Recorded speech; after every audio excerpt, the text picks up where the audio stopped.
Assalomu alaykum ustozlar.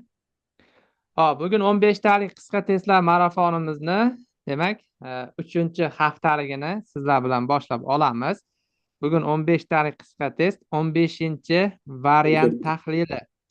Xo'p, yangi qo'shilgan ustozlar uchun ozgina ma'lumot. Bu qanaqa marafon? Math Teachers jamoasi, hop, 2 hafta oldin 15 talik qisqa test marafonni boshladik. Ya'ni biz har kuni ertalab 15 talik qisqa test tashlaymizda va uni kechga jonli tahlili va kun davomida siz ustozlar bu testni ishlab bot orqali javobini tekshirib natijalaringizni bilib olishlaringiz mumkin.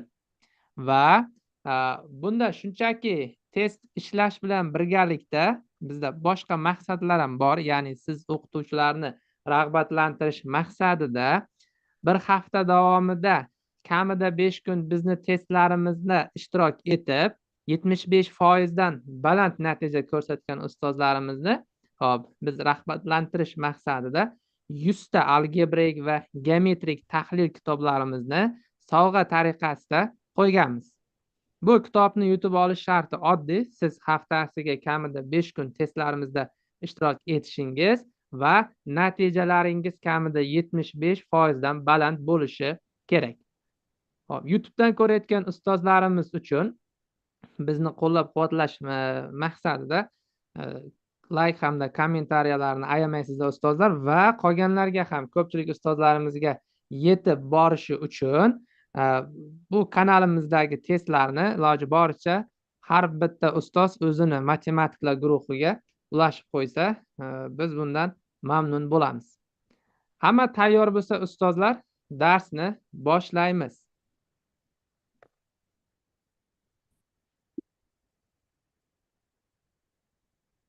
Demak, birinchi misol.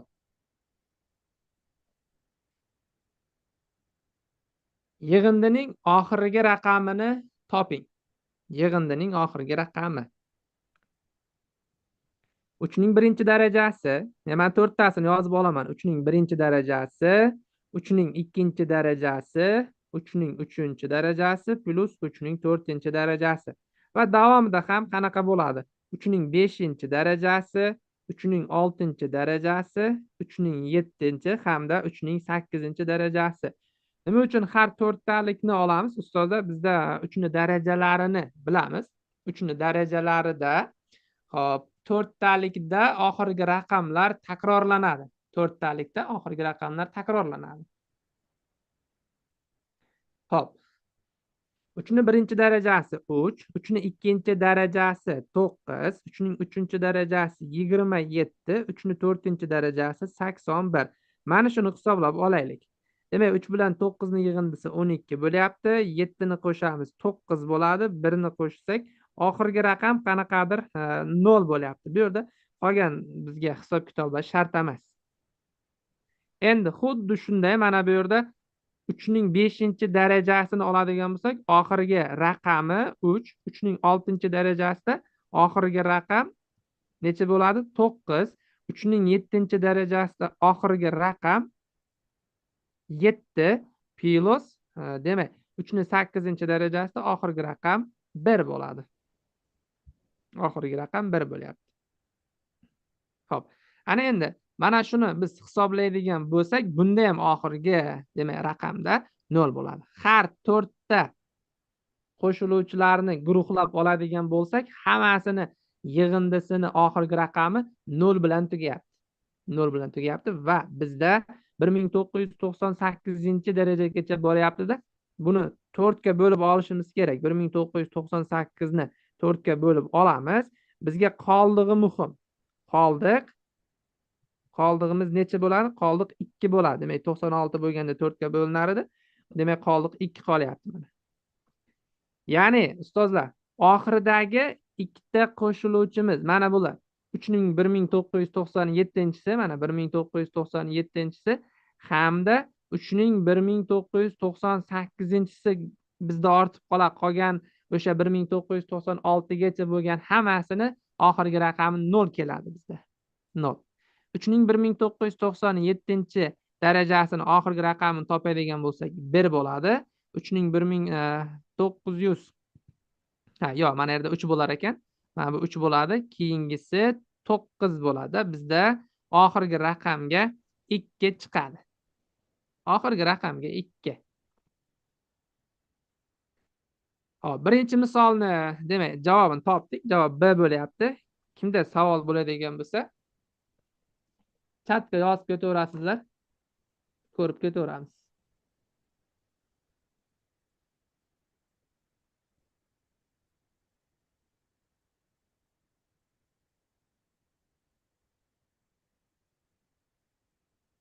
Ikkinchi savol.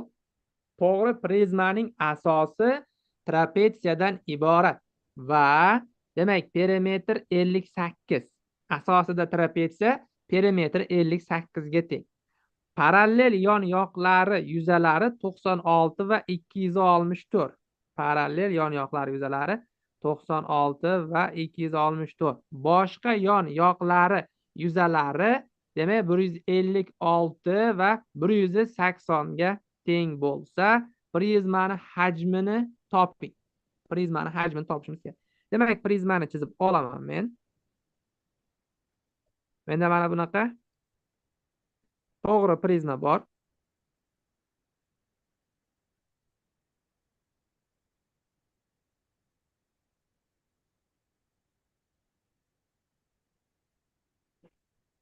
Mana bu asosini trapetsiya deb olamiz. Demak, asosida tomonlari A, B, C, D deb belgilab olaman. Asosini tomonlarini A, B, C, D deb olaman. Endi perimetr bu yerda 58 bo'lyapti. Ya'ni A plus B plus C plus D ni qiymati 58 ga teng. Parallel yon-yoq yuzalari, menga balandlikni belgilab olishim muhimda. Balandlikni h bilan belgilab oladigan bo'lsam, bizda 4 ta qirra ham balandlik bo'ladi. To'g'ri prizmada yon qirramiz balandlik vazifasini bajarish kerak. H. Ana endi BH ni yuzini men 264 deb olaman. AH ni yuzini 96 deb olamiz. AH 96.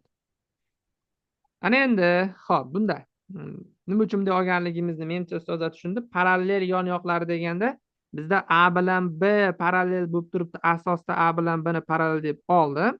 Demak, shular hosil qilgan yoqlar parallel hisoblanadi. Boshqa yonyoqlari bizda C ko'paytirilgan H turibdi. CH. Xo'p, necha bo'ladi? 156 bo'lyapti. Demak, DH, D ko'paytirilgan H 180. D ko'paytirilgan H 180. Mana shu sistema yordamida men H ni topishim mumkin. Ya'ni qanday?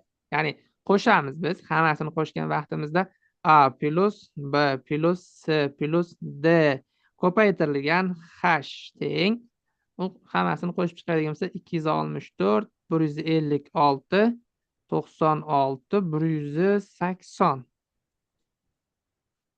16 biri dilda 11 20 28 29 bo'lyapti. Ikkisi yodda 4 896 bo'lyaptimi? Ha, yo'q, 696 bo'lyapti. 696. Mana buni joyiga, mana bu qavs ichiga 58 ni qo'yishimiz mumkin. 58 ko'paytirilgan h ni men 696 ga tenglab oladigan bo'lsam, h kelib chiqadi. 696 ni bo'lamiz 58 ga. Bittadan 58. Hop, 1. Bu ikkitadan. Balandlik, ya'ni prizmani balandligini topib oldik, 12 ga teng ekan ustozlar. 12 ga teng bo'lyapti. Endi mana bu 4 ta tengliklardan foydalanib A, B, C, D larini bemalol topa olaman. Mana bu sistemaga e'tibor beringizlar ustozlar. Sistemada B ni qiymati necha kelib chiqadi? B ni qiymati 264 ni bo'lishim kerak 12 ga. Bu H ni qiymati 12 ga teng bo'lganligi uchun 264 ni 12 ga bo'lib olamiz.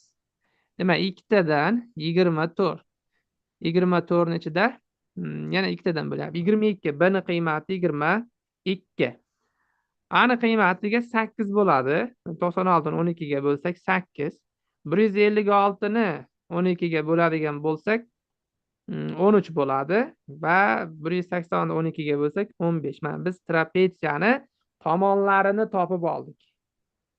Asosda trapetsiya edi, ustozlar. Trapetsiyani tomonlarini topib oldik. Ya'ni qanaqa bo'lyapti? 8, 22, 15 hamda 13 bo'ldi. 13. Biz endi bundan balandlikni, trapetsiyani balandligini topib olishimiz kerak bo'ladi. Mana buni x deb belgilab olsam, bu yog'iga qancha qoladi? O'rtaga 8 bo'lyapti. Hop, 22 dan 8 esa 14, bu yoq 14 minus x bo'lyapti. 14 minus x. 15 ni kvadrati ayiraman 14 minus x ni kvadrati barobar 13 ni kvadrati ayiraman x ni kvadrati. Bu tenglikdan men x ni topishim kerak. X teng necha bo'ladi hozir bizda? 15 kvadrat ayrilgan 13 ni kvadrat deb o'tkazamanda, bu yoqqa o'tkazgan vaqtimda 14 ko'paytirilgan 14 minus 2x bo'lar ekan.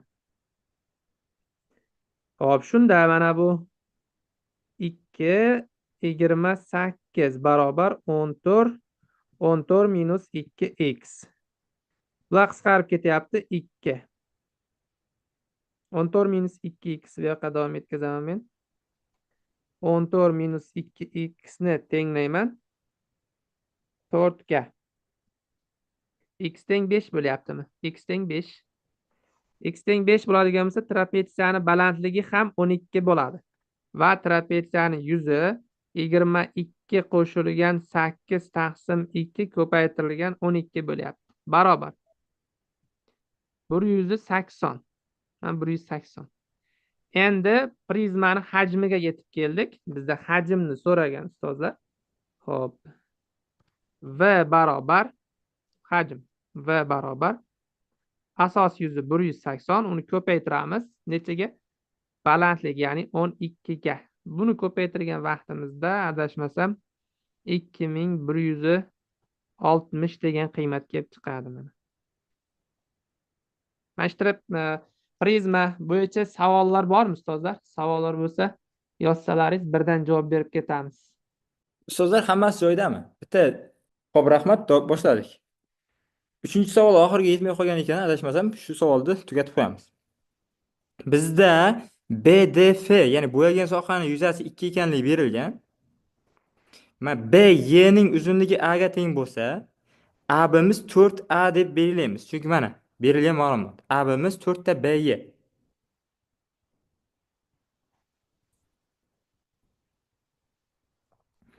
Berilgan ma'lumotlardan foydalanib ABCD, ya'ni parallelogram yuzasini topishimiz kerak.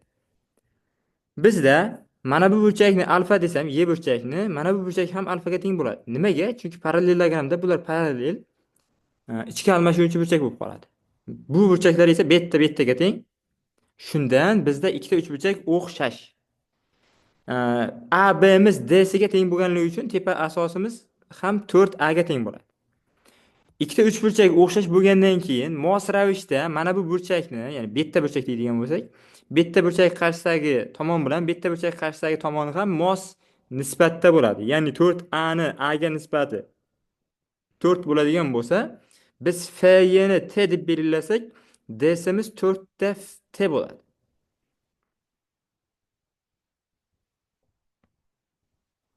Endi bizda umumiy asos bo'lib qolyapti DY kesmamiz. Bizda bilamizki, uchburchakni asosini qandaydir bir kesma bilan bo'ladigan bo'lsak, yuzalar nisbati tomonlar nisbatiga teng. Bu o'xshash uchburchaklar emas. Umumiy balandlik tushganligi uchun. Demak, asosi 4T bo'lganda yuzasi 2 ga teng bo'ladigan bo'lsa uchburchakni, mana bu sariqqa bo'yalgan kichkina uchburchakchaning yuzasi 1 taqsim 2 bo'ladi. Yarimga teng. 4 marta kichik bo'lganligi uchun. Endi bizda o'xshash uchburchak bor. Sariqqa bo'yalgan uchburchagim bilan mana bu qizilga bo'yalgan uchburchagim o'xshash. Uning yuzalar nisbati o'xshash bo'lganda tomonlar nisbatining kvadratiga teng. Demak, bitta yuzamiz S deb belgilasam, ikkinchi yuzamiz 1 taqsim 2 kichkinasiniki mos ravishda 4 ta T ni T ga nisbatining kvadrati. Bundan esimiz 16 ko'paytirilgan yarim. Ya'ni 8 ga teng bo'ladi. Bizda qizil yuzali sohaning qizil bilan bo'yalgan sohaning yuzasi 8 ga teng ekan. Bizda ABCD parallelogramning yarimi, ya'ni BD diagonal yuzani teng 2 ga bo'ladi. Yarimi bitta qismi 2 ga teng ekan, qolgani 18 ga teng ekan yuzasi. Demak, parallelogramning yuzasi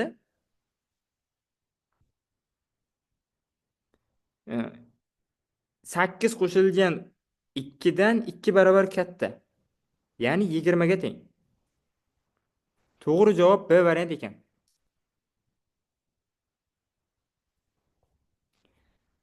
Navbatdagi savolga o'taman, 4-savol.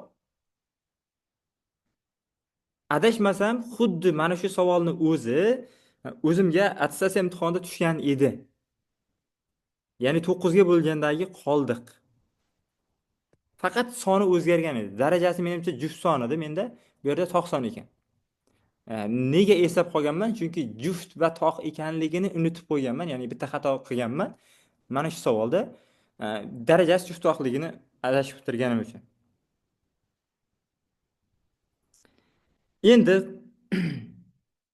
1289 ni, ya'ni asosini 9 ga bo'lgandagi qoldiqni topib olay. Yig'indini 9 ga bo'lgandagi qoldiq toping deganim uchun. Buni 9 ga bo'lgandagi qoldig'im 2 ga teng. Ya'ni 9 ga bo'ladigan bo'lsam, raqamlar yig'indisi 20 ga teng. Demak, raqamlar yig'indisi 20 ga teng bo'lgani uchun 9 ga bo'lsam 2 qoldiq qoladi. Bizda bir qoida bor. 9 ga bo'linish belgisi sonning raqamlar yig'indisi 9 ga bo'linsa 9 ga bo'linadi. Men ikkinchi qoidani aytaman, shuni davomini. Sonning raqamlari yig'indisini 9 ga bo'lsa necha qoldiq qolsa, sonning o'zini 9 ga bo'lsa ham o'sha qoldiq qoladi. 20 ni 9 ga bo'ldim, 2 qoldiq qoldi. 1289 ni 2 ga bo'lsam ham 2 qoldiq qoladi. Raqamlari yig'indisi 20 bo'lgani uchun.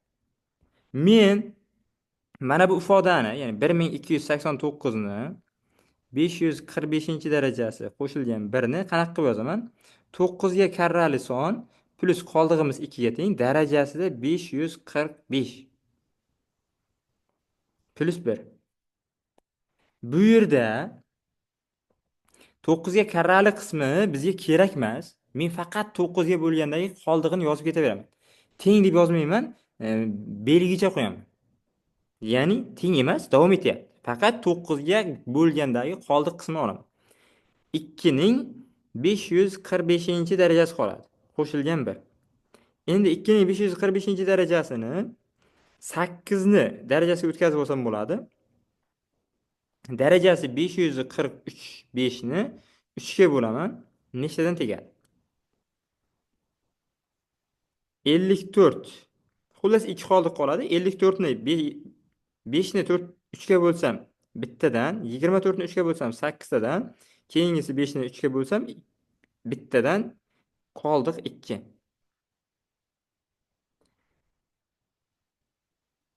Men 2 darajasi 545 ni 3 ning kvadrati, 2 ning kvadrati ekan.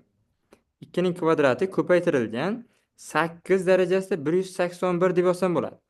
Ya'ni to'g'rirog'i 2 darajasida 2 qo'shilgan 181 ko'paytirilgan 3 deb. Qo'shilgan 1.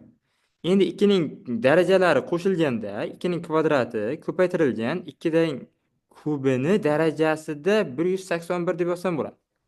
Ya'ni darajasi darajalar ko'paytmasi xossasidan foydalanyapman. Ya'ni ko'paytmani darajani darajasi shaklida yozib oldim. Qo'shilgan 1 turibdi. Davom etaman. Tenglik emas, bular hammasini davom etish belgisini qo'yaylik. Tenglik qo'ysam xato bo'lib qolishi mumkin. Endi 2 ning kvadrati 4 ko'paytirilgan qavs ichida 2 ning kubi 8 ni men 9 ayrilgan 1 deb yozaman. Darajasi 181. Qo'shilgan 1. Newton binomi bo'yicha ochib chiqsam nima hosil bo'ladi? 4 ko'paytirilgan 9 darajasida 181 plus minus 9 darajasi 180 ko'paytirilgan 1 plus va hokazo. Ya'ni mana bu yerda 181 dan o'zi ham bor. S 181 dan 1 ham bor. Guruhlash. Newton bilan mana shu joyda juda ham kerak bo'ladi. 9 ning 180-darajasi ko'paytirilgan 1 ning birinchisi. Plus va hokazo oxirgisida min plusdan minus 1 ning darajasi 181 qoladi. Plus 1.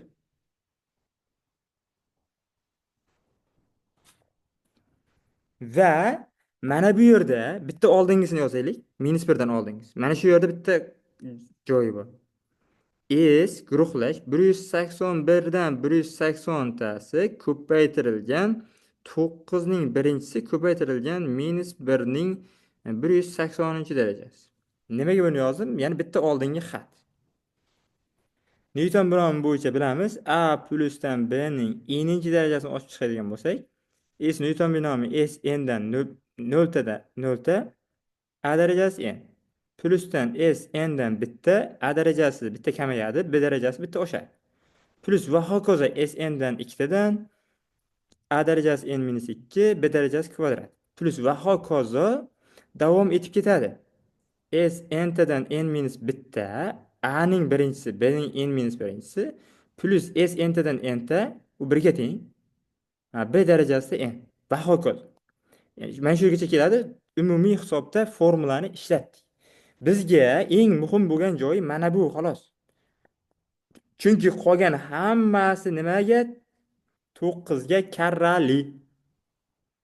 Chunki birinchi qo'shiluvchi mana bu yerda 9 ayrilgan-ku. Qolgan hammasi 9 qatnashadi. Faqat oxirgisida 9 qatnashmaydi. Men nima qilib yozaman buni? 9 ga karrali son ayrilgan minus 1. Ya'ni qo'shilgan 1 minus 1 yoki ayrilgan 1. Bu birimizning minus 1 ning 181-darajasi tog' bo'lganligi uchun minus 1 bo'ladi. Agar darajasi juft bo'lsa plus 1 bo'lardi. Mana shu joy muhim. Bu yerga 4 ko'paytirilib bo'lganligi uchun minus 1 emas, minus 4 bo'ladi. Plus 1. Mana shuni qoldig'ini topishimiz kerak. Ya'ni 9 ga karrali bo'lgan sondan 3 ni ayiryapmiz. Yoki buni 9 ga karrali, faqat bitta kamroq karrali plus 6 ko'rinishda yozsak bo'ladi. Qavsni ochadigan bo'lsak, mana bu tenglik bajariladi. Ya'ni qoldiq nima ekan? 6 ekan. To'g'ri javob mana D. Mana shu yerda kimda savol bor? Ya'ni biroz chalkashlik joyi bor, faqat Newton binomini bilish kerak xolos.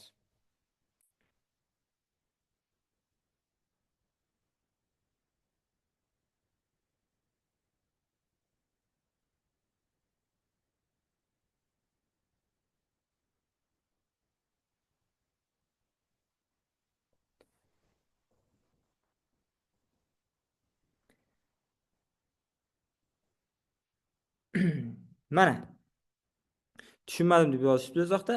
A plus B ni n'inchi darajasini ochib chiqsak, mana bu yerda A ning n'inchisi bor, keyingisida A ning n minus birinchisi, bu yerda A ning n minus ikkinchisi va hokazo A ning birinchisi bor. Oxirdan bitta oldingisi, oxirgisida A yo'q. Ya'ni birinchisiga A turadigan bo'lsa, ya'ni A n'inchi darajasi bo'yicha ochib chiqsak, n plus bitta xat bo'ladi. Newton binomi bo'yicha. Ularning n'tasida, ya'ni hammasida A ning darajasi bor. Bu degani hammasi A ga karrali deganida A ga ko'paytirilib turibdi. Bu yerda ham 9 mana 9 ayrilgan 1 ning 181-sini qavsini ochib chiqsak, 182 ta ifoda bo'ladi. 182 ta ifodaning dastlabki 180 bitta ifodasi hammasi 9 ga karrali. Bizda 9 ga bo'lgandagi qoldiq so'ralyapti. Demak 9 ga karrali qismi muhim emas. 9k deb qo'ysak bo'ldi. Bizga qoldiq muhim. Lekin qoldiq minus 3 bo'lib qolyapti. Minus 3 qoldiq bo'lishi mumkin emas. Kani bitta kamaytirsam, qoldig'imiz 6 bo'lib qoladi.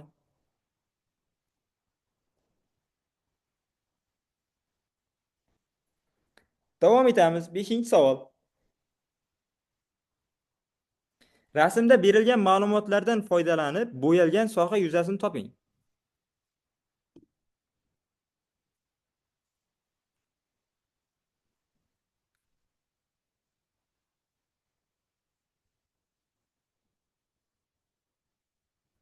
Bizda rasmda bo'yalgan mana bu sohani bu yerga ko'chirib olib kelsam bo'ladi. Chunki bir xil. Mana bu yuzamiz qizilga bo'yaylik. Mana shu yuzamiz bu yuzaga bir xil. Hech qanday istisnosiz ko'chib keladi. Chunki bu yerda kvadrat va kvadratni tomonlariga, ya'ni markazlari O1 O2 berilgan bo'lib turganligi uchun radiuslar teng. Va mana bu yerda uringan joyi bu tomon simmetrik bo'lib turibdi, ko'rinadi. Endi mana shu o'rtadagi uringan joydan mana bu yerdan kesadigan bo'lsam, 8 dan 4, 4 qolsa, eng qizig'i mana bu qismi yuzasi. Mana bu nuqtadan bu tomonga kesadiganda mana bu qism yuzasiga teng, bir xil. Demak, kesib olib bu tomonga o'tkazadigan bo'lsak, bizda tomoni 4 va 8 ga teng bo'lgan to'g'ri to'rtburchak hosil bo'ladi. Biz ham bo'yalgan sohamizni kesish orqali oddiy to'g'ri to'rtburchak hosil qilib oldik. Ya'ni mana bu sariqqa bo'yalgan yuza. To'g'ri to'rtburchak yuzasi 8 karra 4 ga teng, ya'ni 32. To'g'ri javob C variant.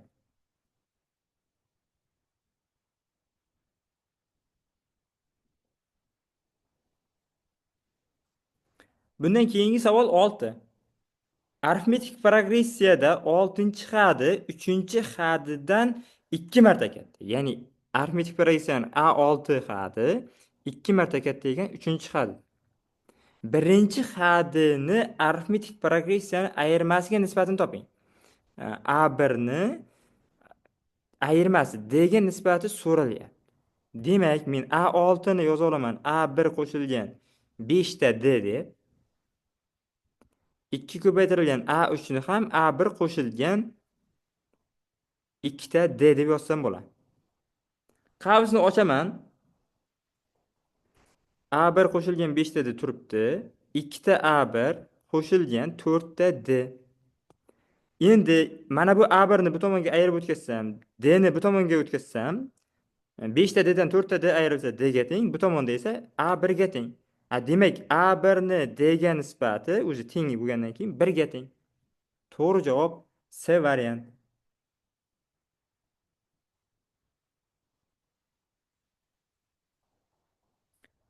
Xo'p, oxirida kimda muammoli savollar bo'lsa, qaytadan ko'ramiz. Hozir e, chalg'imasdan oxirigacha boraylik. 7-savol. Konusdagi suv hajmi silindrdagi suv hajmiga teng.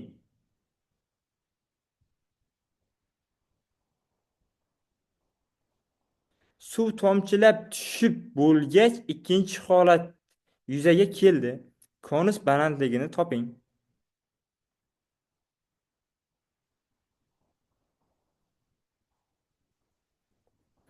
Ya'ni konusni, mana konusni ichida suv turibdi va pastda turgani ham yana suv. Bizga aytayotgan ma'lumot nima? Konusdagi suv hajmi silindrdagi suv hajmiga teng. Bilamizki, asosiy radiusi R ga teng bo'ladigan bo'lsa, konusni hajmi 1 taqsim 3 pi R kvadrat yuzasi ko'paytirilgan balandlik h ga teng. Silindrning hajmi esa shunchaki pi R kvadrat ko'paytirilgan h ga teng. Demak, hajmlari teng degani balandliklari nima bo'ladi? 3 marta farq qiladi degan. Ya'ni mana bu yerda kamgina turgan suvimiz, pastdagi suvimizni hajmi bunga teng bo'lishi uchun buni balandligi h ga teng bo'lsa, buni balandligi esa 3h ga teng bo'ladi. Va bularning hajmi tengligidan konusdagi suvning hajmini bu pastda silindrning ichidagi suvning hajmiga teng bo'lgandan keyin va mana bu suv oqib tushgandan keyin mana bu yergacha to'ldirdi degani avvalgi natijasidagi balandligi qancha bo'lsa yana shuncha ko'tariladigan. Avval balandligi h bo'lib turgan bo'lsa yana h ga ko'tariladi. Nimaga? Chunki mana bundagi suv joylashsa, mana shu yergacha joylashdimi? Hajmi teng bo'lganligida mana bu yer h egallagan. Demak, tepadagi qismi ham, ya'ni tushganda ham yana h balandlikda egallaydi. Demak, umumiy hisobda silindrning balandligi 5 ta h ekan. Bu esa 15 ga teng. Hashimiz 3 ga tengligi chiqdi. Bizdan nimani so'rayapti? Konusning balandligi so'ralyapti. Konusni balandligi bizda nima edi? 3h edi. Demak, 3hni topsak 9 ga teng bo'ladi. To'g'ri javob A variant.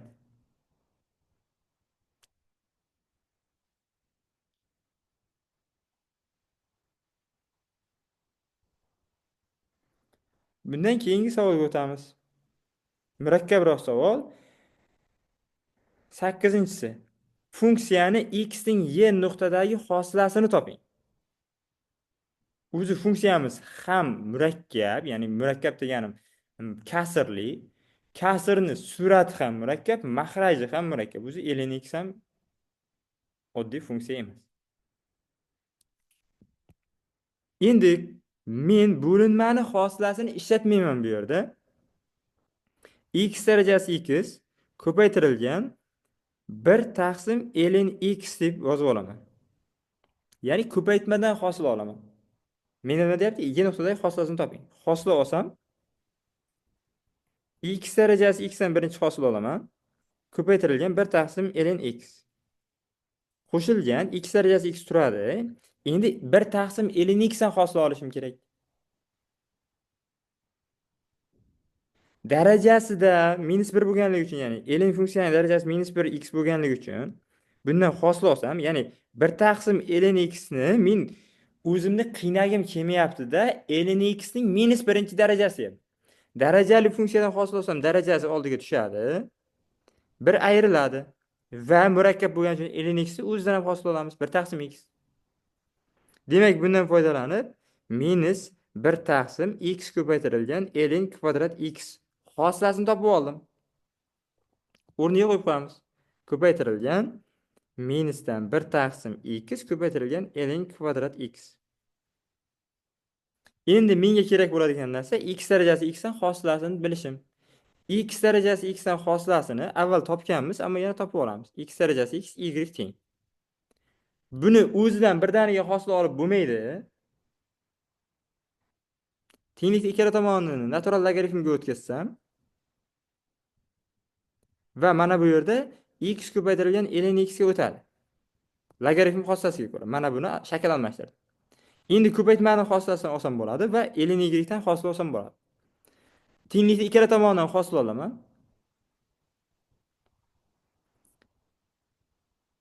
Ln y dan hosila y ning hosilasi taqsim y degan. Y murakkab bo'lgani uchun. Tenglik x dan hosilamiz 1 ga teng ln x o'zi. Qo'shilgan x ni o'zi turadi. Ln x dan hosil olsam 1 taqsim x. Ya'ni ln x plus 1 bo'ldi. Y ni topsam hosilasini y, ya'ni x darajasi x ko'paytirilgan qavsida ln x plus 1.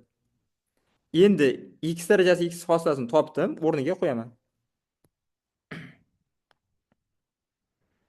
Ya'ni o'rniga qo'yganda shunchaki o'rniga qo'ysam ham bo'ladi yoki birdaniga x ga yana o'rniga qo'yib ketaman. X darajasi x ko'paytirilgan ln x plus 1 ko'paytirilgan 1 taqsim ln x. Qo'shilgan emas, uzr, orasida mana minus bo'lgani uchun ayrilgan x darajasi x taqsim x ko'paytirilgan ln kvadrat x. X o'rniga yana qo'yib hisoblaydigan bo'lsam, y darajasida y ko'paytirilgan 2 ko'paytirilgan 1 taqsim 1 ayrilgan y darajasida y taqsim y bo'ladi.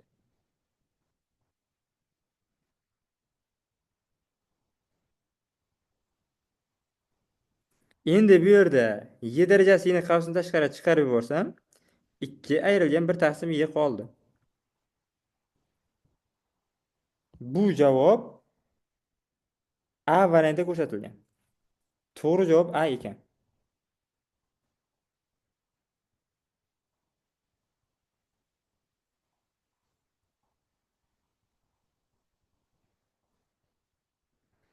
Navbatdagi savolga o'tsak bo'ladi. 9-savol. Sinus x teng butun qismi x tenglamani yeching. Bilamizki, sinus x ning grafigi -1 1 oralig'ida bo'ladi. Ammo butun qismi x esa, ya'ni x ning butun qismi Qanaqa son bo'lishi mumkin? Ya'ni butun son bo'ladi. 0 bo'lishi mumkin, plus minus 1 bo'lishi mumkin, plus minus 2 bo'lishi mumkin va hokazo.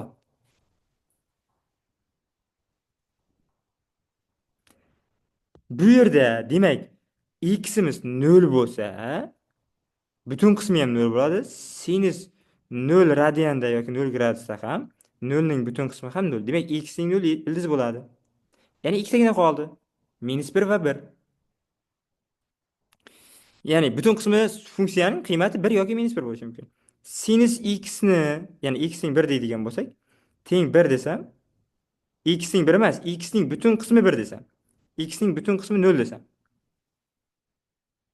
Mana bu yerda x ning 0, butun qismi 0 bo'ladigan yagona ildizmi? Butun qismi 1 bo'ladigan, butun qismi 1 bo'ladigan sinus x, ya'ni x bormi? Qiymat 1 ga teng bo'ladi. Butun qismi 1, sinus ham o'sha burchakda 1 ga teng bo'ladi. Bu x teng pi taqsim 2. Ya'ni pimiz 3,14 ga teng bo'ladigan bo'lsak 1,5 dan biroz katta son. 1,57. X'imiz, ya'ni mana shu pi taqsim 2 ning butun qismi 1 ga teng bo'ladi. Mana bu shartni qanotlantira boshlaydi. Boshqa son yo'q. Endi butun qismi minus 1 bo'ladigan yechimning o'zi yo'q. Ya'ni sinus x'imiz hech qachon minus 1 bo'ladi o'zi x'imiz. Unaqangi x minus pi taqsim 2. Minus pi taqsim 2 ning butun qismi minus 1 emas. Buning butun qismi minus 2 ga teng. Mana bu boshda qo'ygan shartimizga noto'g'ri bo'lib qoldi. Demak, ikkitagina yechim bor ekan. Bittasi 0, bittasi x'imiz necha? Pi taqsim 2 bo'lish.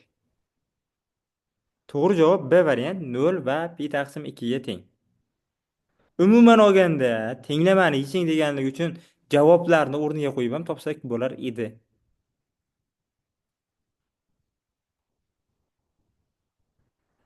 10-savol.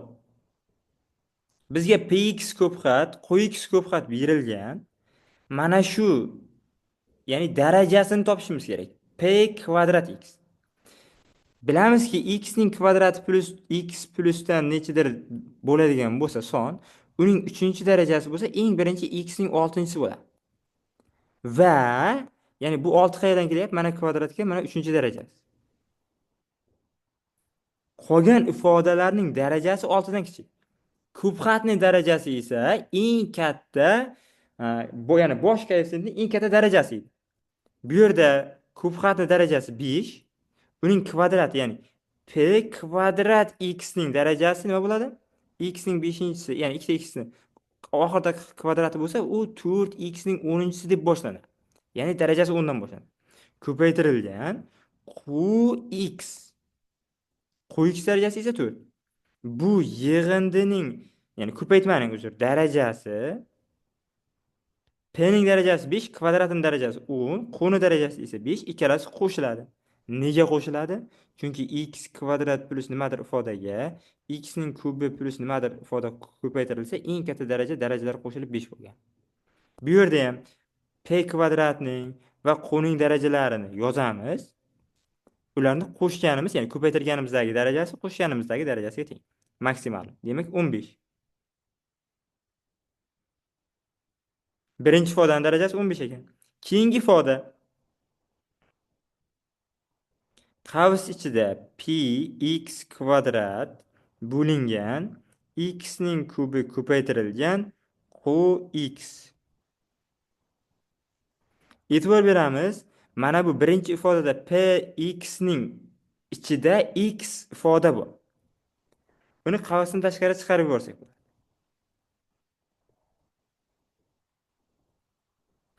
Yoki px ning darajasi 5 mi? Darajasida nimaning darajasi? Px ning darajasi 5 mi? Darajasida px kvadratning darajasi, ya'ni x ning o'rniga x kvadrat qo'yadigan bo'lsak, darajasi 10 bo'ladi. Bo'ladigan bo'lsak esa darajalar ayriladi. X ning kubi ko'paytirilgan qx ni darajasi bizda, ya'ni qx ning darajasi 4, x kub ko'paytirilsa darajasi 7 bo'ladi. Ya'ni mahrajni darajasi 7, suratni darajasi esa 10 bo'ldi. Bo'lganimizda darajalar nima bo'ladi? Ayriladi. Ya'ni buni darajasi 10 ayrilgan 7, ya'ni 3 ga teng. Bizda birinchi ifodani darajasi 15, ikkinchi ifodani darajasi 3, bizdan yig'indi so'ralyapti, 18 ga teng.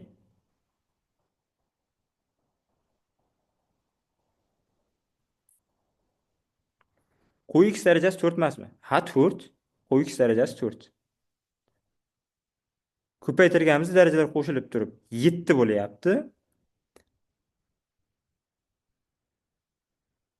Px kvadratni darajasi 10 ga teng. 10 dan 7 ni ayirsak 3. Xo'p, Muhriddin ustoz 10 ga. Ha, men bitta hisob-kitobda adashgan ekanman. Mana bu yerda. Ha, qo'y x darajasi 4 turibdi-ku. Biz mana yerda qo'y x darajasiga qo'shayotganimizda 4 ni qo'shishimiz kerak. Shunda 14 bo'ladi. Endi bizda ularni yig'indisi so'ralyapti. 17 ga teng. To'g'ri javob B variant.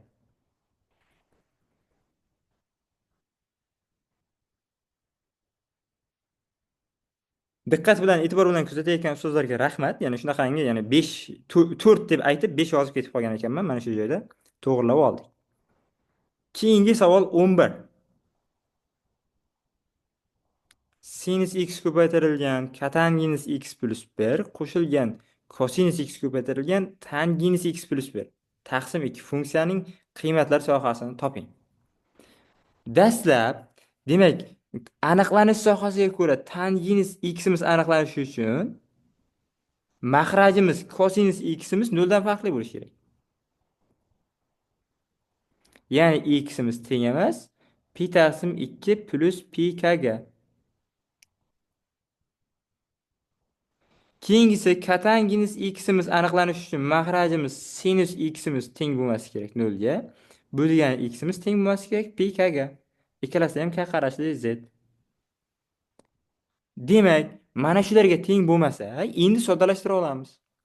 Sinus x ni kotanginus x ga ko'paytiradigan bo'lsam, kosinus x qoladi.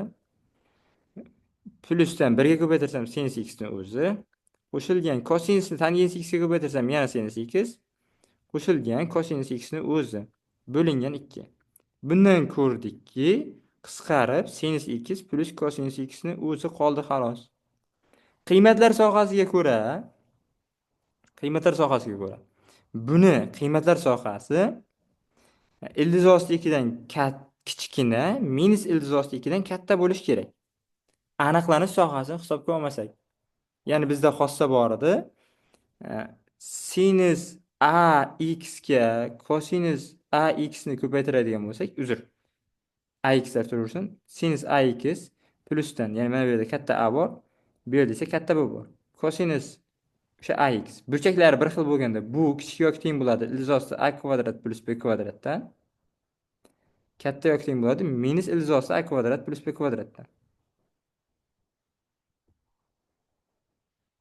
Ya'ni chegarasi mana shu. Ildiz osti 2 qayerdan kelyapti? U altdagi koeffitsient bir-birlarda. Eng qizig'i, bizda pi taqsim 2 va pi klardagi qiymatlari aniq bo'lmaganligi uchun aniqlanish sohasiga ko'ra o'sha qiymatlarni chiqarib tashlashimiz kerak.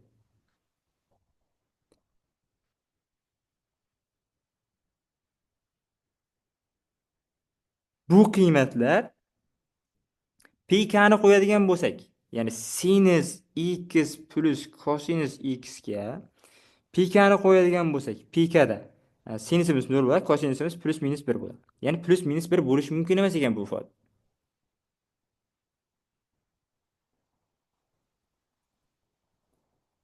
Pi taqsim 2 ni qo'yadigan bo'lsak, kosinus 0, sinus 1 ga teng bo'ladi. U ham bo'lishi mumkin emas. Ya'ni umuman olganda ikkalasi uchun minus plus minus 1 bo'lishi mumkin emas.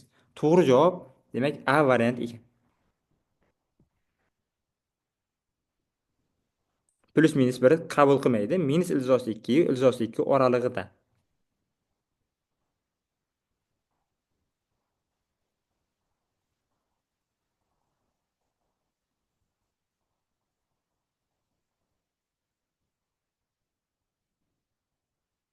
Bundan keyingi savolga o'tamiz.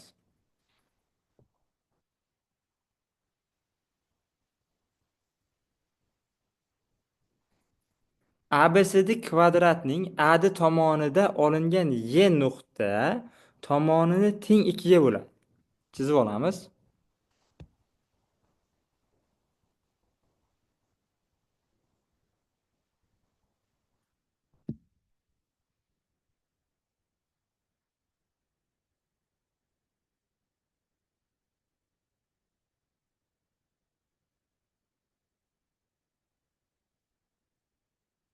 Kvadrat chizib oldik.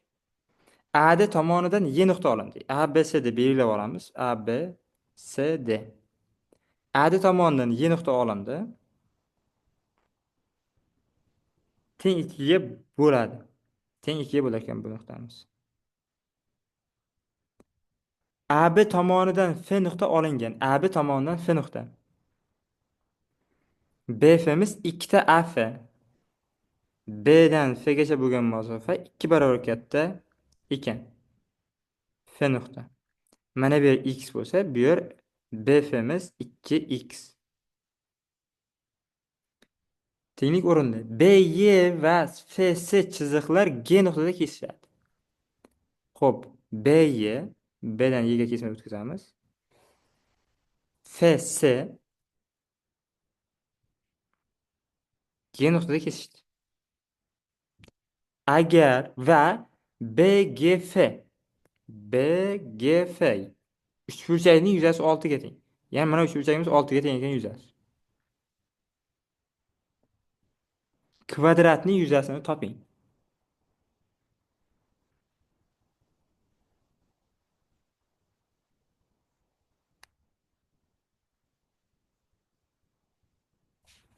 Men buni biroz kreativlik kiritsam, ya'ni kreativlik deganda yangi narsa qo'shsam, buni bir tomonga davom ettiraman. Teng yonli uchburchak hosil qilib olaman. Ya'ni simmetrik ko'chirib oldim. Simmetrik ko'chiradigan bo'lsam, bu yer ham, ya'ni mana buni y' shunaqangi nuqta deymanki, simmetrik ko'chirib oldim. Bu tomonda nima bo'lsa, bu tomon ham xuddi shu. Teng yonli uchburchak. Bu tomon ham 6 ga teng. Xuddi shunday. Endi nimaga o'xshayapti? 2:1 nisbatda bo'lyapti. Bu mediana.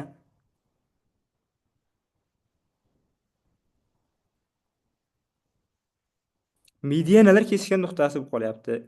Mana bu yerdagi F nuqtamiz. Lekin mana bu yerdagi J nuqtamiz esa unaqa emas. Ya'ni bilmaymiz unaqa, ammo boshqacha ekan. Shuning uchun bu usul o'xshamadi, demak boshqa parallel to'g'ri chiziq o'tkazamiz. Qanaqa?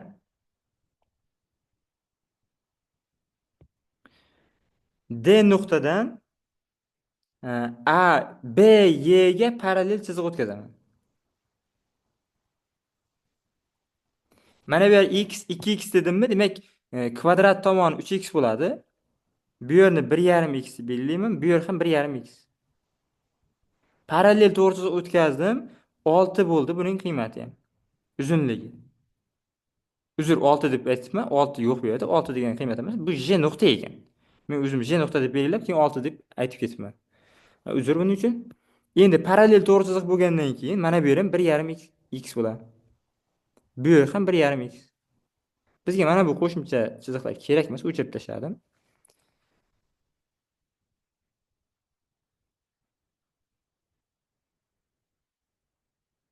Endi ikkinchisiga ham xuddi shunday parallel to'g'ri chiziq o'tkazsam, A nuqtadan FC ga parallel bo'lgan chiziq o'tkazaman.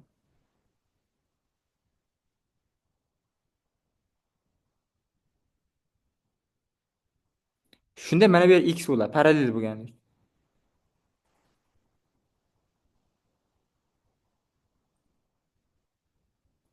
Parallel to'g'ri chiziq uchburchak yuzasini qanday nisbatda bo'ladi? Ya'ni mana bu 6 yuzani 6 qo'shilgan qandaydir mana bu to'rtburchakchani yuzasini S deb belgilasam, shu yuzalar nisbati tomonlar nisbati 2x ni 3x ga nisbatining kvadratiga teng. Chunki mana bu yer B dan F gacha bo'lgan masofa 2x bo'lsa, umumiysi 3x. 2x ni 3x ga nisbatining kvadrati, tomonlar nisbatining kvadrati bo'ladi. 6 ni 6 plus s ga, ya'ni katta uchburchak yuzasiga nisbatiga teng. Ya'ni 4 taqsim 9 teng ekan 6 taqsim 6 plus s. Proporsiya ishlatsam 24 qo'shilgan 4 ta s'imiz teng 9 kara 6 54. Yani 4 ta s'ning qiymati 9 kara 6 54, 24 dan yasam 30 qoladi. S'ning qiymati 7,5 ekan.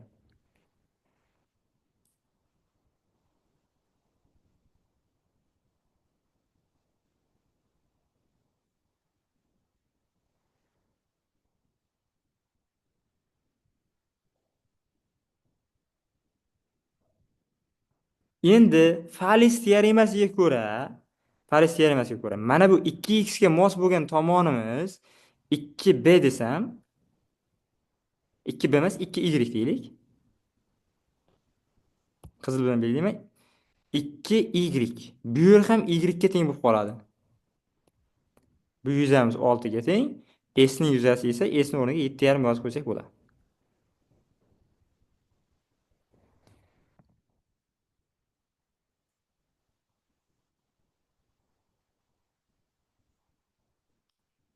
Parallel chiziqlar teng nisbatda bo'ladi. Bu yer ham y va yana parallel to'g'ri ekanligini mana bu kesmalar uchun, ya'ni x va mana 3x bo'lgandan keyin qolgani 2x. Demak, mana bu yer nima bo'ladi? 2y bo'lib qoladi. Ya'ni simmetriya.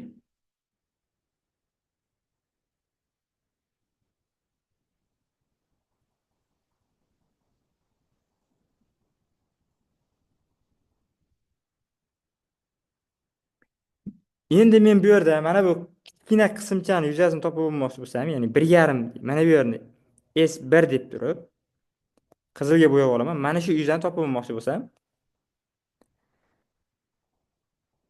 menga mana bu kesmaning uzunligi kerak. O'rta chiziq bo'lganligi uchun mana bu yer y ga teng qoladi. Nimaga o'rta chiziq bo'ldi? Mana bu yer 2y.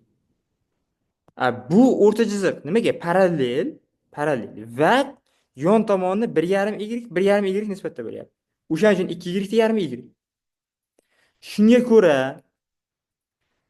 3y ni y ga nisbati 6 qo'shilgan 7,5 ni s 1 ga nisbatiga teng.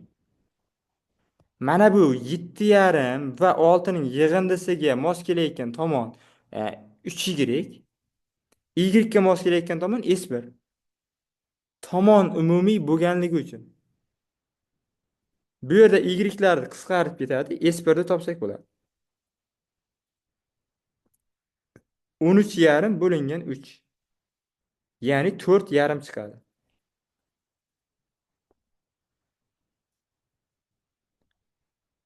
Hammasini qo'shadigan bo'lsam, 6 qo'shilgan 7,5 qo'shilgan 4,5 18 ga teng. Eng qizig'i bu 18 yuzamiz. 18 degan yuzamiz to'g'ri burchakli uchburchak yuzasi. Ya'ni 3x ko'paytirilgan 1,5x ning ham yarim. 9x x kvadrat taqsim 4 ga teng. 18. Bu yerdan x kvadratimiz 8 ekanligini topsak bo'ladi. X kvadrat topildi. Bizda nima? Kvadratning yuzasi. 3x tomonlar ko'paytmas. 9x ning kvadratiga teng. X kvadratimiz 8 bo'lgani uchun kvadrat yuzasi 72 ga teng. To'g'ri javob B variant.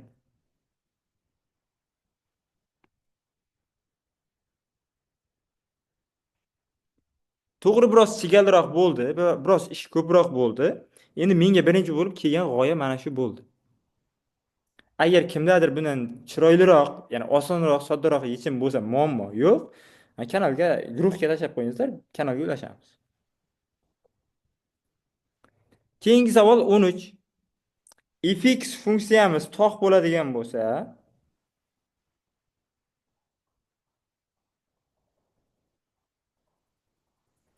-3 u 3 oralig'ida fx funksiya quyidagilardan qaysi biriga teng bo'ladi?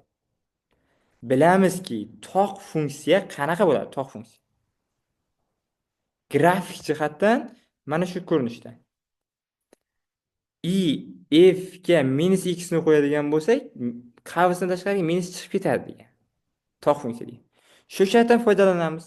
-3 oraliqda fx funksiyamiz teng dx teng -3 0 oraliqda fx dx plyusdan 0 dan 3 oraliqda fx dx.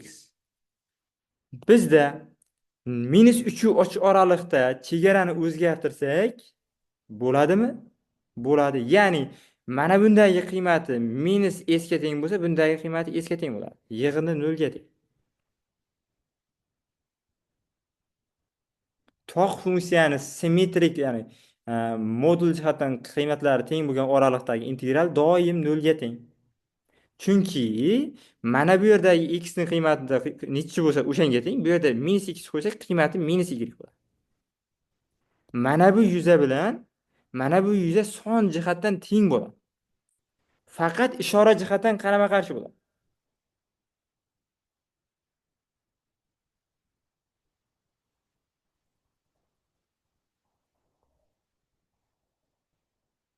Shuning uchun ham yig'indi 0 ga teng. To'g'ri javob C. Keyingi savol 14. MABCD piramidaning asosi ABCD kvadratdan iborat.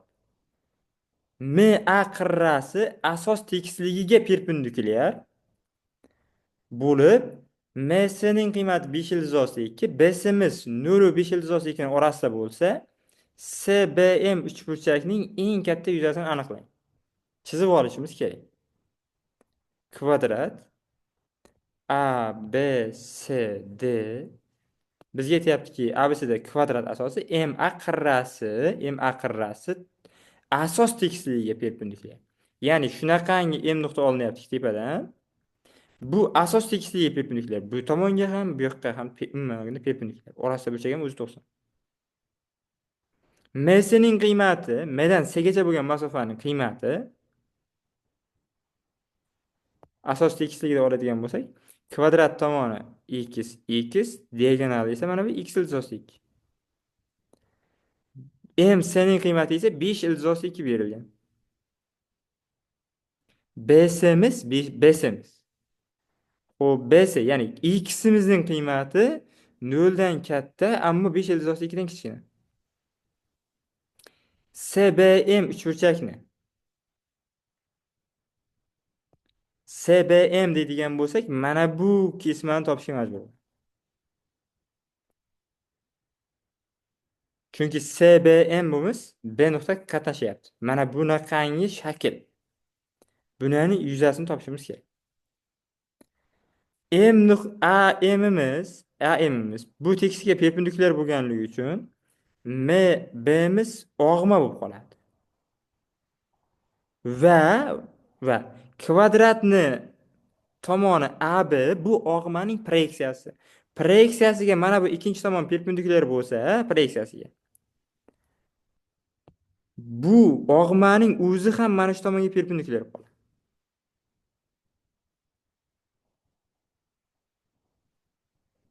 Bizga mana bu yerdagi M, B, C uchburchagimiz shunaqa uchburchak bo'lib qoldiki, B burchagimiz 90 gradus, MS'imiz 5/2, BS'imiz esa x ga teng. X'imiz shu oraliqda. Mana bu uchburchakning yuzasi eng katta bo'lishi uchun nima bo'lishi kerak? Keyingi tomoni qandaydir ildiz osti 50 minus x kvadrat bo'lsa, 50 minus x kvadrat. Yuzamizning qiymati nima bo'ladi? 1 taqsim 2 x ko'paytirilgan ildiz osti 50 minus x kvadrat taqsim x kvadrat mana shu. Bu eng katta bo'lishi uchun hosilasini 0 ga tenglashimiz.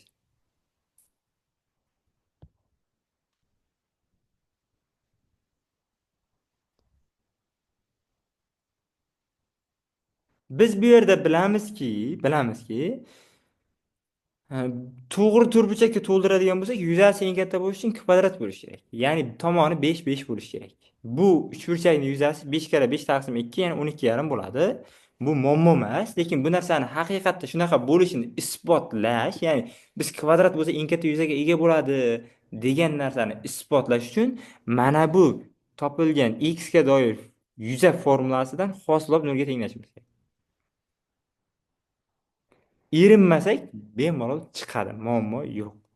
Hop, 15-chi savolda birinchi arcsinusli grafikini chizishdan oldin, chunki men arcsinus ikkisini grafikini yodlamaganman, deyarli hech qaysi funksiyalar grafikini yoddan bilmayman, deyarli oddiy funksiyalardan tashqari. Endi sinus x ning grafikini tekshirib ko'raman. 0 pi taqsim 2 ni qo'ysam 1 ga teng bo'ladi. Minus pi taqsim 2 ni qo'ysam 2 ga minus 1 bo'ladi. Mana shu oraliqda mana shunday qismini y teng x ning chizig'ini chizaman. 1 ni qo'ysam 1 bo'ladigan. Minus 1 ni qo'ysam mana yerda minus 1 bo'ladi. Mana shunaqangi chiziq.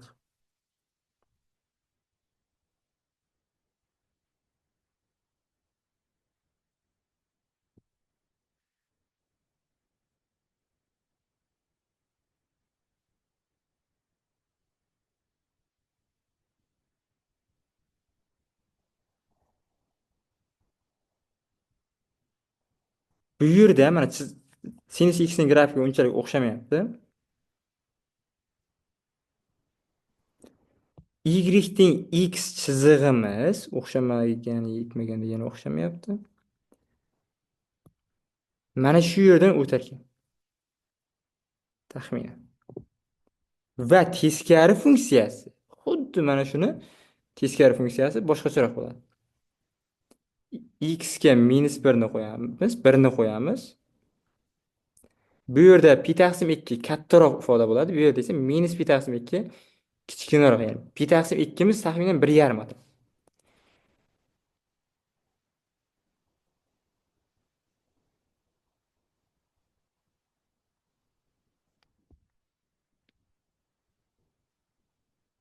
Biroz mana bunaqa. Bu yoq esa biroz mana bunaqa. Bo'ldi. Endi y teng x o'qini o'tkazsam, yana mana shunday bittagina 0 nuqtada kesishadi. Bo'yi grafik chizishda biroz adashgan ekanmiz. Boshqacha chizib ko'rdik. Ya'ni nimaga aniqlik muhim? Ya'ni men bu yerda 1 birlik bilan bu yerdagi pi taqsim 2 birlik 1,5 ga tengligini farq qildirib chizsamgina aniq bo'lyapti. Bu 1,57 bo'ladi taxminan pi taqsim 2 miz. Bu mana bu yerda x ga minus 1 ni qo'ysam, mana bu sinus x miz minus pi taqsim 2, ya'ni minus 1,57 bo'lyapti. Bu esa y teng x miz 1 bo'lyapti. Uje kesishmaydi. Boshqa